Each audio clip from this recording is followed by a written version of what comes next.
And just, for posterity's sake, just in case things really get off the rails, it'll be must-see YouTube viewing here. But welcome to our inaugural attempt at a one office hour. And as I put in the reminder email to everyone that we haven't, let's face the facts here, we haven't done a good job getting you the materials that you need to help people use the one system, right? And so we're beginning to change that the next few months. So not only will we hopefully answer your questions, if you don't, we'll get your answers and get them to you at a future point. But you'll also be informing us on what we need in terms of materials. And so I'm going to ask you to go ahead and just put your name and role and organization in the chat, if you can at all. And that way we'll have a record of everyone who's here. And as you do that, Veronica, if you could get started with the presentation of how people can use the one system, then we'll turn it over for questions.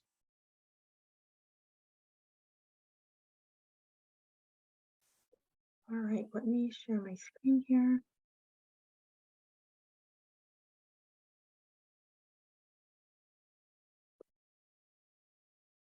And we're always, we've got to use different virtual systems all the time. So, ODHS staff is not as used to Zoom, so sometimes it takes a moment.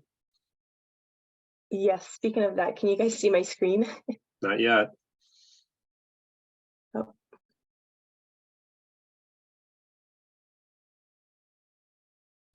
And I suppose I could introduce myself. I'm James Barta. I'm the Engagement Strategies Manager for the Oregon Eligibility Partnership.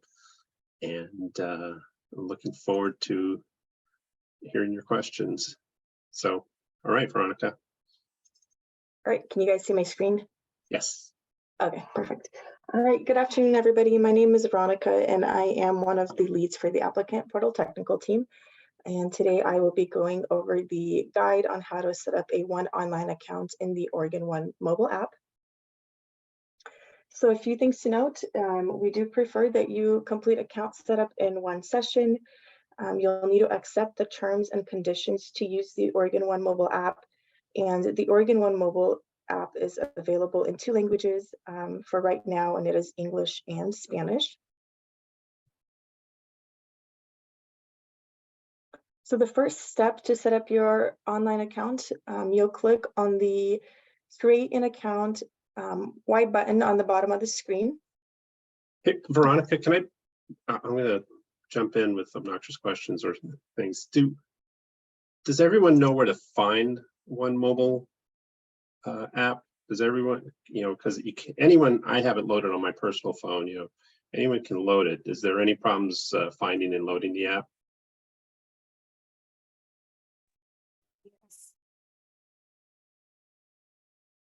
Any tips? I mean, I haven't done it yet, so are there any tips about it? Any chips? I'm sorry. Oh, sorry. Sorry. Any special tips about finding it or anything? Just look up Oregon One Mobile on any of those app stores. I'm sorry, I didn't quite catch sorry. that. Okay, Could you thank please you. say that again? Sorry. And we also do have the link to download the app if you go on our one.oregon.gov website and go to the login screen. There'll be a link to the App Store.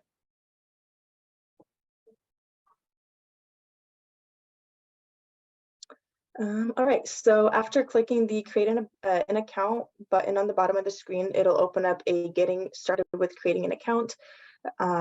This screen talks about who can create an account, which is anybody that is needing an individual account. People that cannot create an account via this method are community partners, an authorized representative who acts on behalf of their employer, and a person can also not create an account using somebody else's personal information. On this screen, you'll click Next.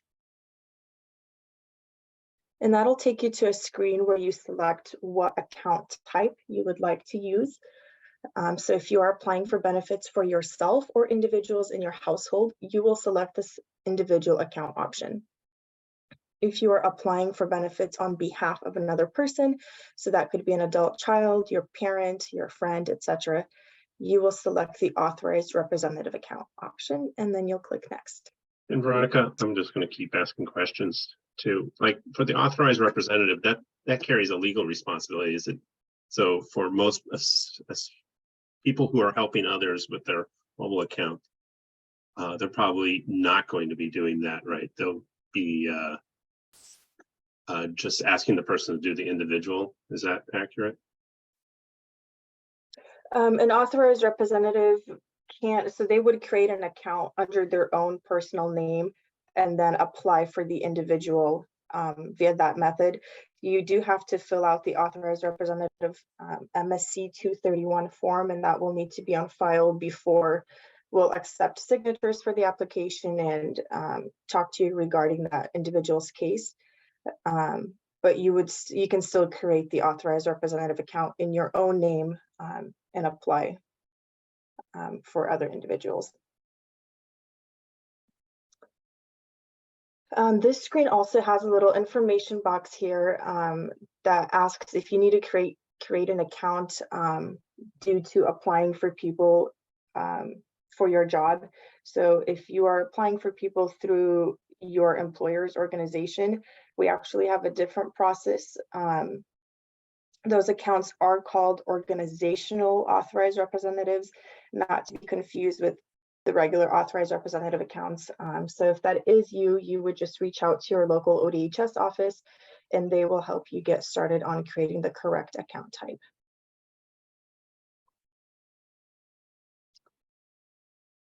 Next, you'll be taken to the create an account screen where you will fill in all of the required fields. So that'll be your first or given name, last or family name, an email address, and then you'll click next. That'll take you to a screen where you can create your username and password. We do have password and username requirements. So the username cannot have any special characters or spaces. And the password must meet the below requirements. So that'll be a minimum of 12 characters and a maximum of 24, one uppercase letter, one lowercase letter, and one numeric, and then one special character. You'll want to note that you should store your login information somewhere in a secure place, and passwords do need to be changed every 90 days. Yeah, and I'll jump in here again. Yeah, we get a lot of complaints about the 90-day, and the feds tell us, really, 90 days? We usually make people change them every 60 days. So it's something that we're stuck with. And Veronica, so I had, when I was helping someone yesterday, it said simply, when they got to this stage, then it said, user needs to use a different email. Do you have any idea what was, I assume the email has to match what is in the existing one account, or is this creating a new one account?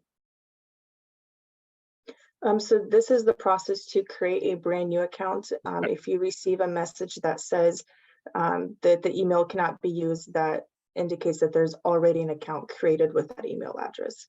Okay, all right.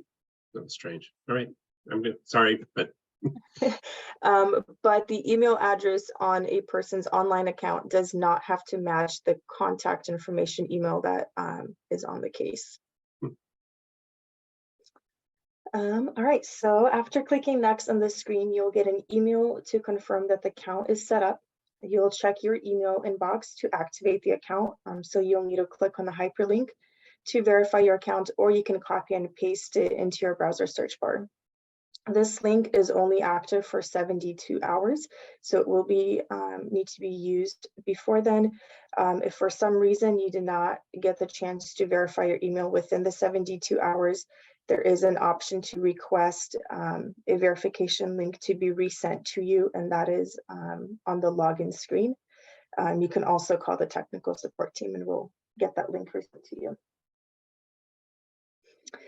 You can continue setting up your account in your web browser or return to the Oregon One mobile to finish If you do not receive the verification email in 5 minutes, check your spam folder. If it's not in your spam folder, you can call the technical support number, and our number is the 1-833-978-1073. So that's a different queue than the regular eligibility line. Just keep that in mind. Yes, this is our direct phone number.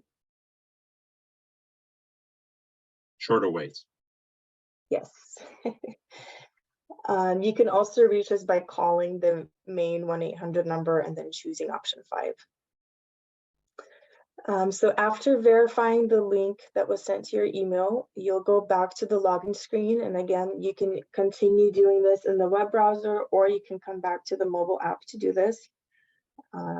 You'll see, this is the screen that you'll see to activate. It also tells you that you only have 72 hours to do that. Once your email is activated, you'll click on the go to login, and then you'll log in using the information that you just used to create your account, and then you'll click accept on the warning screen.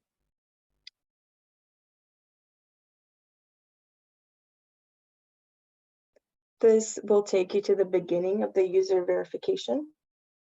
You'll click next on the first screen, and that'll take you to a screen where you will enter in your name, sex, phone number, and social security number. Note that a social security number is not required, but it is helpful to verify your application. If you don't want to list it, we will still process the application. It does help the system to link if you already have an active case in the one system or active benefits with DHS. Putting in the social security number will help the system to automatically link your active benefits to your online account. But again, you can choose to not put in the social security number, and then you will just reach out to the technical support team and we'll get the case linked to your account.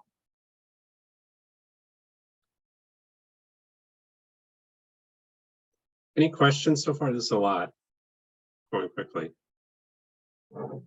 No. All right, on the next screens, you'll enter your date of birth, click next, and that'll take you to a screen where you put in your physical address. So that'll be a street address, city, state, and postal code. If you do not currently have a physical address, you can enter in your last known address. Now this is for the remote identity proofing process, and an address is needed so that Experian, which is who we use to run and generate the identity proofing questions, and they base it off of what addresses that they have in the system for you. After you put in an address, there will be like a screen that just wants to double check that it's the correct address. If the suggested address is showing your correct address, we prefer that you click with that. It just adds in the little detail with the area code for your zip code. But if the suggested address does not match your real address, you can just select go with the address as entered, and then you'll click on choose and continue. That'll take you to the your account is successfully verified screen, and you'll click continue from here to confirm your identity. Now this will take you to the beginning of that identity proofing questions. You'll need to answer some of the questions, and these questions are things that only you would know the answers to. And all of these questions must be answered to finish setting up your account. You'll click begin, and then these are just examples of questions that they could ask. You'll need to select an answer for each question and click next. There will be between 3 and 5 questions to answer. And again, these are just sample questions. You will receive questions specific to your identity based on Experian verification. I think I got some feedback. It's like, really? Do we need to select the Porsche? Really?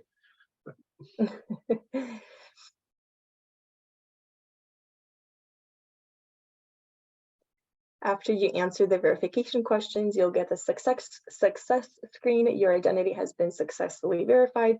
You'll click continue and then accept the warning screen. Now, if you did not get the success screen and you receive a screen that says additional identity proofing check is required, that means that you either did not answer the questions correctly, or the Experian system just doesn't know enough information about you to generate those 3 to 5 user-specific questions. The screen looks like this. And if you do receive it, it gives you the option to either call Experian. You can call them, but we prefer that you just call us directly. Our phone number is under step 2. And if you call us directly, we can just help you with identity proofing and also with linking your active case to your account if you already have benefits. And I suspect many of the people on this call have run into this screen of where, you know, someone is a young person or new to the country, just doesn't have the credit history. So I just, want to emphasize again, that phone number in step 2 is an excellent way to handle that.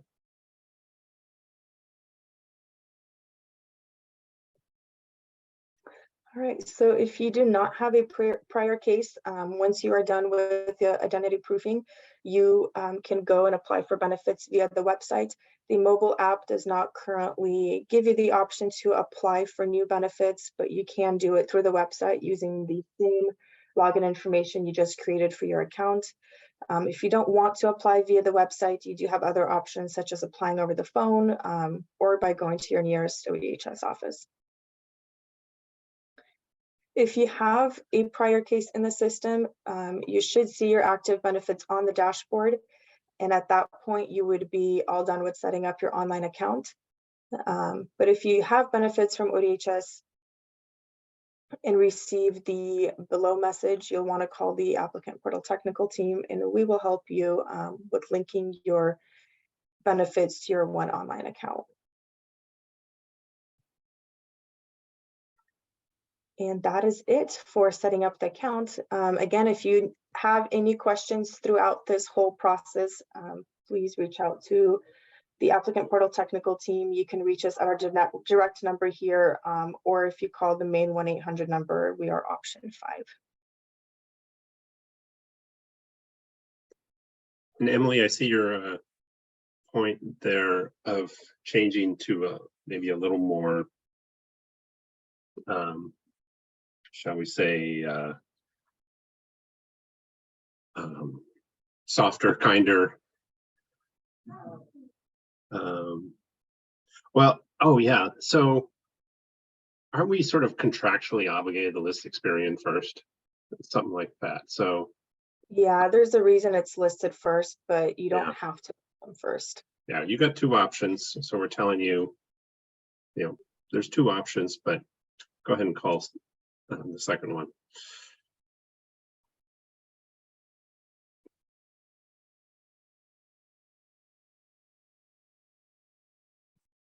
The phone number that is listed here in step 2 is the applicant portal technical team's direct phone number.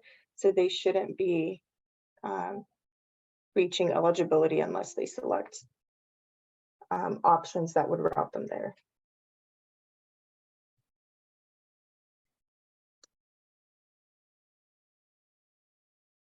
Yes, well, let's get started. Gabby. Just really quick, if someone creates that account here in Oregon, but they have benefits in another state, would that be linked into this account or not really? Good question. No, this would only link to benefits that are from the Oregon Department of Human Services. Got it. Thank you. Mm-hmm. And so, if someone had recently moved in from another state and filled this out, there's just, presumably then they would still have to go to an office and apply for benefits or go to the computer or call and apply for benefits. And then any out-of-state benefits will get sorted out with their residency in Oregon. Is that true, Veronica? Yeah, so the clients are still responsible for closing any benefits they may have in other states. But that will that's all part of the questions on the applications. Cool. Hello, Farron. Hi, yeah. Is this an appropriate moment to ask about some issues with the identity verification for students who are using the website version rather than the app version, or should we stick to just app version questions right now? No, you're good asking about whatever on the one. Okay. Yeah. So I have a student who I had contact from this week. She's very young, she's 18, so she's learning how to navigate lots of things. She had already, though, on her own successfully set up a one account on the website and had already completed and submitted a SNAP application like a week or two ago by the time she came to talk to me this week. And yet now, even though she has already done those things, she is being asked to go through the identity verification process to log back into her account where there's already an active, or I guess pending, application. And I've never seen that before. I'm really bewildered. And at that time, I was trying to tell her these kinds of steps that you're describing here now in this meeting. And she said, no, I don't have time for that right now. I got to go to class. So I guess I'll figure it out later. And that's fine. She can do that. But it left me thinking, what in the world? Why is this happening after someone's already created a whole account and filled out and submitted a whole application in this system? That one would think that would not happen, because if you've already been able to submit an application as that person, the ship has sort of sailed on the identity thing, don't you think? So I'm boggled. Yeah, that's a great question. I would encourage her to call into the technical team and report that, because that is not the system functioning as designed. So we'll want to get a ticket submitted for that and get that looked into so we can get it fixed. Okay, and is that the same? Can she call that same applicant portal team, that phone number that's up on the screen right now? Yep. Perfect, thank you. Mm-hmm.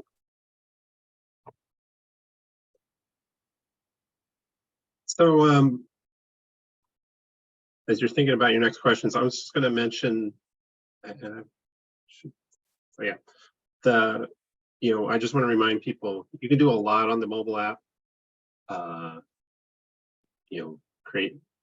Create an account, connect to your existing account, report a change on earned and unearned income, view your benefit amounts. You can't, of course, though, things that are important to know is you can't apply for new benefits. You can't even renew or complete a SNAP periodic report. You still have to do those on the computer or office or phone.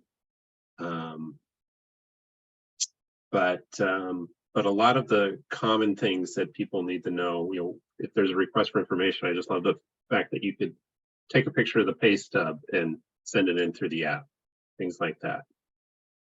So Gabby, I see your hand. Yeah, I have another question. People needs to have a specific, like a browser on their phone, or it works on any phone, any smartphone? It works on Apple and Android phones because it works in its own app. So anytime you can download the app, it'll be fine. Doesn't matter what browser you have loaded. Yeah, so for the mobile app, the browser does not matter, but you can't do everything through the mobile app yet. So if you do need to use the browser version, both Apple and Android browsers are supported. Oh, okay.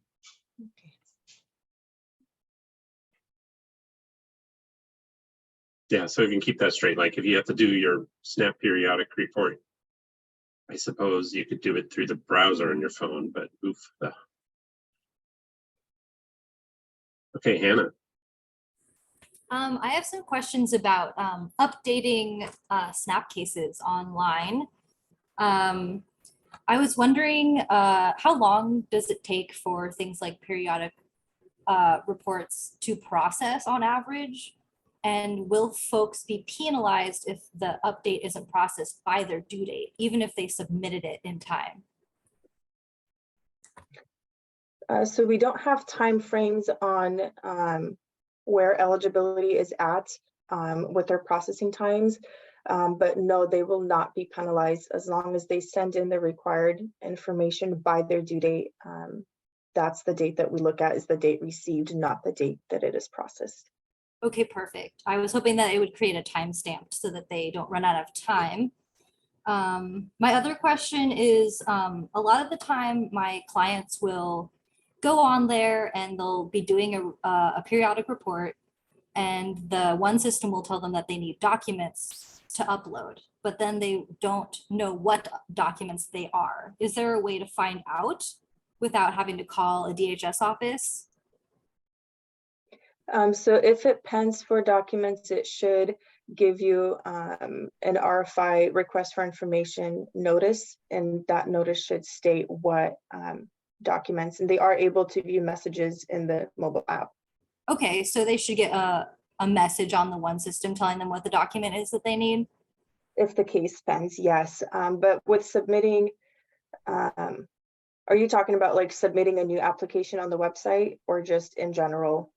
Typically, it's when someone is doing a periodic report and they need to, usually it's like pay stubs, but it doesn't always tell the client what the document is that they need. Okay, yeah, usually it is pay stubs or any like change that they are reporting that typically requires verification of documents. But I think it always gives you the option to upload a document anytime that you are reporting any change or submitting an application. You'll always see that option to upload documents in case it's needed. Okay, thanks.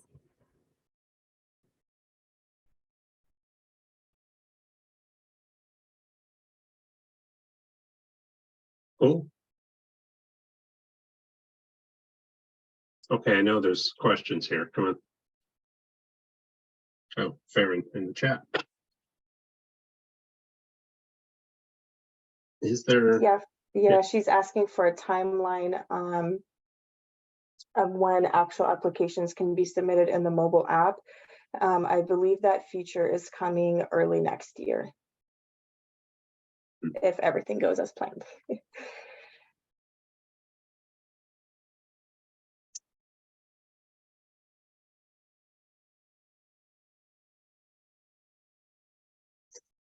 Let's see. Got some conversation in the chat. Yeah, Miranda's comment, I've seen the app notify students that action is needed. So, which tells them they need to contact ODHS and offer a number. So, and are there two different numbers on the sheet? Is that a problem? Yes, on this, Emily just caught that. I believe 1073 is the correct phone number. Now these screenshots are from the testing environment before the app launched, so I will go back and make sure that we do have the correct number currently on the app. Oh, good grief. Yes, thank you, Emily. Maybe we should have a different page up if we're going to be sharing a page then.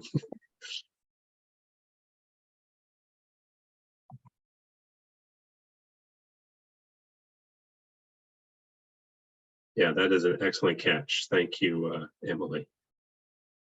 So Hannah, your hand is back up. Yeah, it is. I was thinking maybe I'd save this one for the end, but I am really interested in becoming like a designated person for my clients. A lot of them have disabilities or they are homeless, and that creates a lot of barriers to applying or going to a DHS office themselves. And I think a lot of my clients would be interested in designating me as someone that could apply for them or do periodic reports for them on their behalf. So if you have any information about that, I would really appreciate it. Does anyone have suggestions how to win and how to become an authorized representative? Hey, James, this is Stephanie. I can take that. Hi. So yes, you can become an authorized rep or an authorized representative for any of your clients. We do have to have you fill out a form, which I'll drop in the chat for you. It's just a 2-page form and it's filled out by the client or by the individual. And so they'll just list their information. They read, the responsibilities, and then they sign it. And it's essentially designating you to have access to their case and to apply and respond on their behalf. I will say it does come, or it can come with a fiscal responsibility. So in case you were to report incorrect information and then you were using their EBT card, you could become responsible for that. But as long as they're using, their EBT card and you continue to, report as well as then we don't usually see any issue with that. Okay, great. Yeah, I probably wouldn't have their card, but you said that there does need to be at least a signature for this form. Yeah, I'll drop it in the chat for you. I can also email it to you. I actually was just pulling this up for somebody else. So I have it right here. Awesome. This would be huge for us. So that's Yeah, appreciated. absolutely. We have a lot of authorized reps. So it looks like it needs just the client's name, their date of birth. It needs their social security number, their SNAP or their SNAP case number. So either or.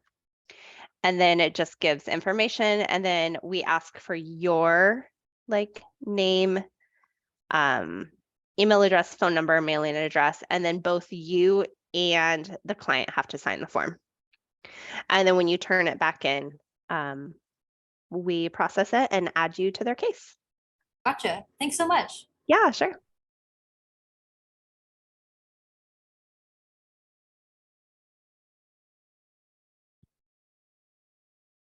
Susan, you're asking about being an authorized rep for each of your new clients.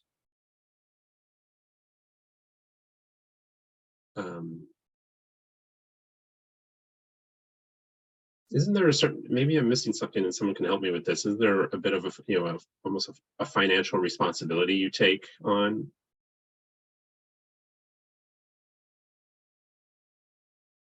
If someone wants to address that. Yeah, James, this is Stephanie again. So by becoming an auth rep, and I'm rereading it right now. So hold on, give me just a sec.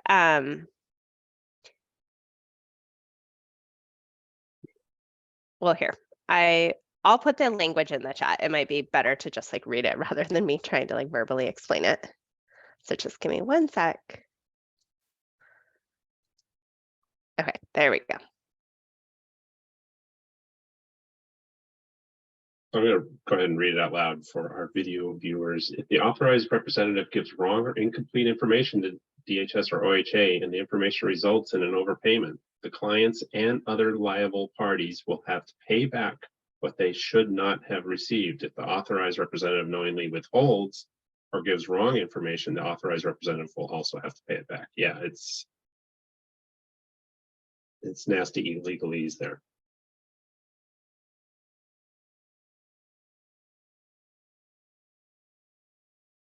Yeah.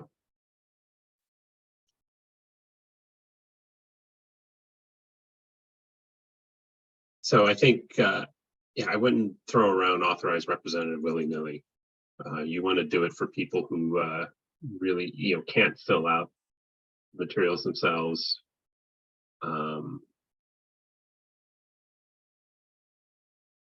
Yeah. So. All right, but we've got more time, so more questions?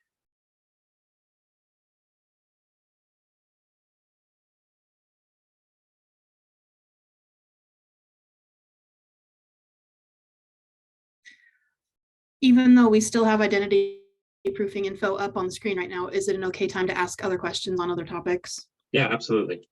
Yeah, we could probably take this off, Veronica, if you don't mind. I just wanted to check. So I'm trying to think of how to summarize this. I also texted somebody I know who's an eligibility worker in my area to see if she had a short answer for it the other day, and she kind of did, but kind of didn't. So I figured I'd bring it to this too. I have students who are living on the edge so much that they're really having to strategize about, you know, what actions will and won't cause them to lose money that they need. A value and loss or a benefit and loss calculation they're always having to do. So I have students who come to me who are not working because they're taking a large class load and they're really struggling financially though. And I'm encouraging them to apply for a part-time job in order to try to help with that situation. But they're students who are often already receiving SNAP benefits and other benefits, and they are worried that if their income increases, that they will then see a reduction in their dollar amount of their benefits. I know that's a thing. I used to receive SNAP benefits.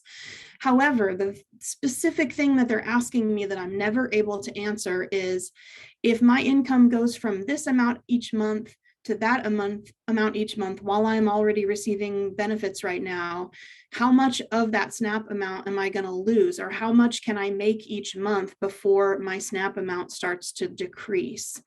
And it doesn't seem like there's any publicly available information about that, about where that point is at which your income causes your monthly benefit amount to start to taper down. And so I am wondering if that's intentionally kept opaque, or if it's just too complicated an algorithm to really explain to people simply. But it's a thing I'm being asked regularly and I'm not able to answer them. And then they are very hesitant to make any changes to what's going on in their lives to increase their incomes and things like that. So I am trying at least to have a better answer for them because understandably, they don't want to just take on more hours at a job, make $300 more a month at that job, but then lose $240 of SNAP benefits, that kind of a thing. Then their time is basically wasted at that job if they've lost that much financial resource in their life. So I'm going to pause. I hope you're understanding what I'm asking about is not losing eligibility, but that monthly amount dropping based on increases in income and then wanting to know where that benchmark is. And I have no idea. Yeah, fair. And that's a great question. So this is Stephanie again. I'm a SNAP analyst with ODHS. So you are right on the nose where you said it's kind of like a complex calculation of how we determine benefits. So we don't necessarily mean for it to be like that information to be hidden.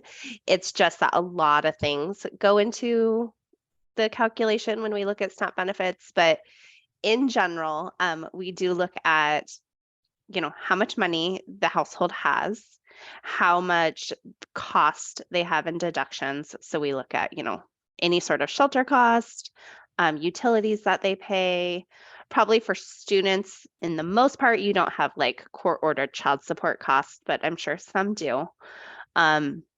Our average student age is 27 and about a quarter of our students are parents. So there's more. Oh, okay. Oh, actually there is. Yeah. Okay. So that's a little bit different demographic than I thought. So yes, absolutely. And then for individuals who are disabled, we also take into account medical expenses as well.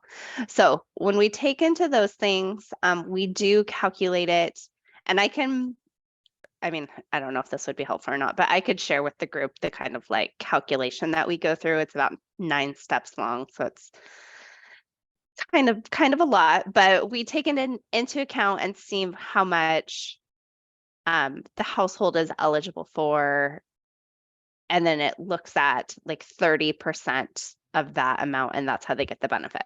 So in terms of like where that tipping point is of when they start to earn money, that's really hard to say because it would really matter what sort of cost they have. So if they're paying for rent and utilities and any other costs that they have, and then how much of that their income covers.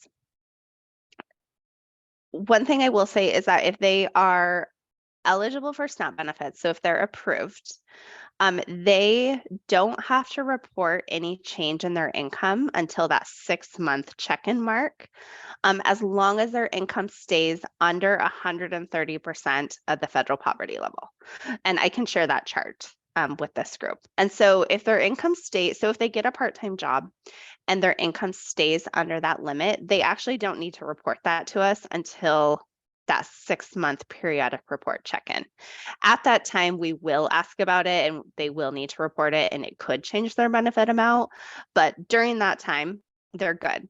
If the job happens like after that 6-month check-in, the same thing applies until they reapply for SNAP benefits. So it's almost like we're checking in almost like every 6 months. Is that helpful?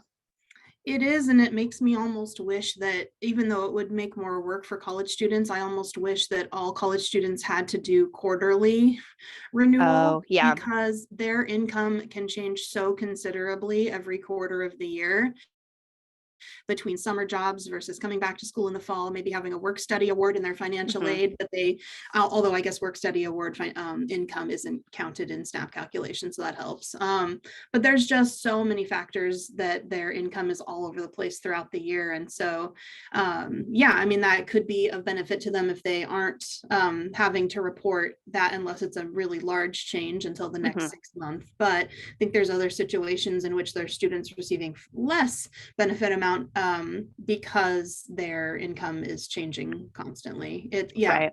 Sorry, that's complicated, but yeah, no, and I mean, it's okay that the answer for now is it depends on like 15 different factors. It's okay that that's the answer. know. I just wondered if there was a simpler answer that I would be able to explain to students in like less than 5 bullet points. No, I mean, no is a simple answer. We do have like an online SNAP calculator, so they could always, it's pretty short and actually pretty user friendly. I'll throw it in the chat. They could always fill that out and see what it kind of spits out, because it will tell you what the estimated benefit amount is. So they could kind of try to play with that and see if it's going to change their benefits. And then we always recommend that if someone has a change in income where their income reduces and it could, increase their benefits, of course, we would want them to report that at any time. Okay. It almost sounds like, let's see if I have it straight, that as long as their income doesn't go up above that one certain level, 130% of the FPL, then really their benefits are at a constant amount and for 6-month periods. Yeah, that's correct. So as long as there's not like a pretty decent change, it stays pretty consistent. That's what we try to, that stable income or stable benefit.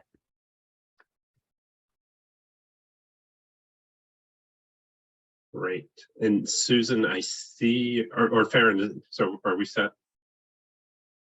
Before I move on? Yep, we're set. Thank you. Okay. Susan, I see your comment about getting eligibility workers to your campus. I think we're just going to have to work with the district, right? As I've been exploring this topic, some districts are doing it regularly, some districts aren't.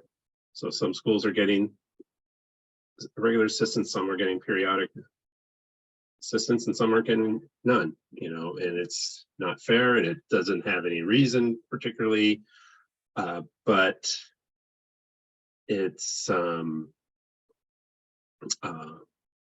just something we're going to have to wrestle with, and it's coming at a time when there's a lot of org chart changing and basically deck chairs on the Titanic moving around type of thing. So I push it, and then the people, the leadership are like, oh, we got a lot of stuff we're worried about right now. So it's difficult push right now, but I think everyone is supportive of the idea. We just got to keep pushing on them. So, excuse me, I hope you're making the case with your local district officials as well, because we can hit them on both ends then.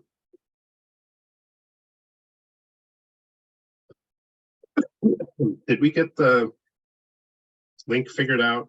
I saw Zoe's comment in the chat about this. Yeah, I'm taking a look. Let me take a look. One sec. Okay.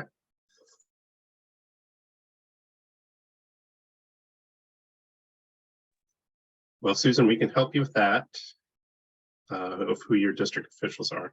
So we can connect on offline because we're getting close to the end here. Any other quick questions?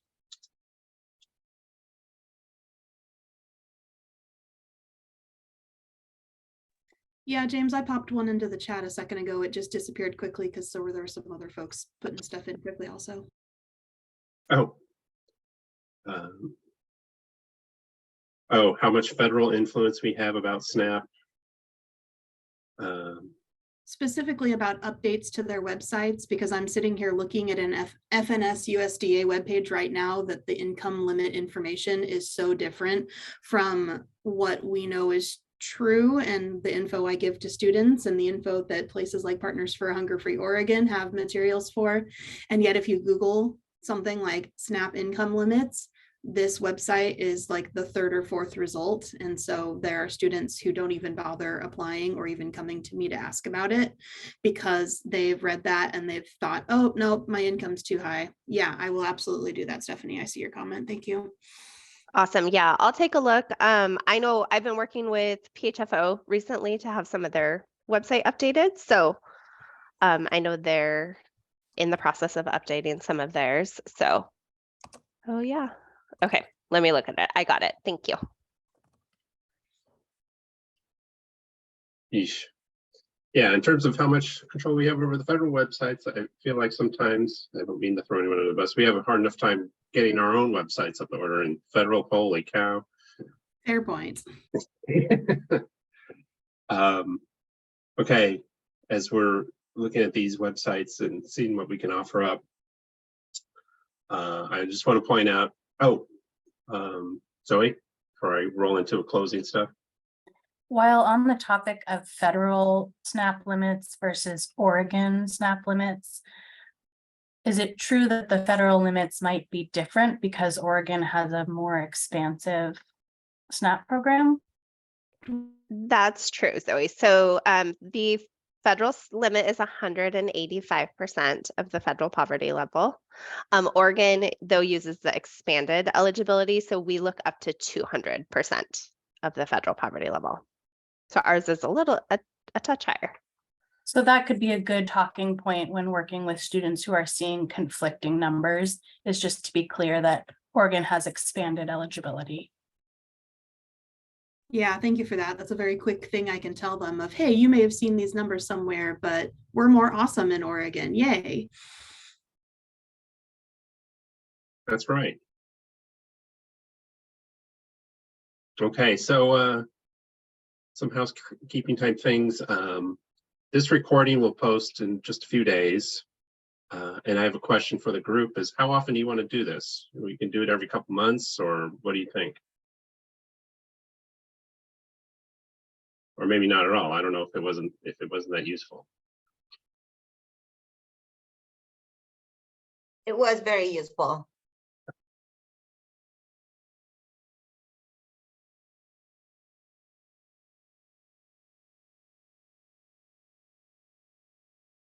All right. I will see what we can get scheduled.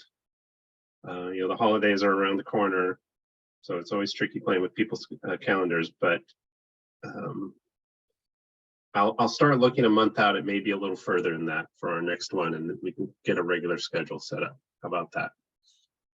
So I really appreciate your guys' work on these, and when you have questions, go ahead and send them in, and we'll run them down for you. But again, thank you, and I'm sure we'll be hearing more from you. And I know I thank you, but the people you work with thank you even more. So I really appreciate that.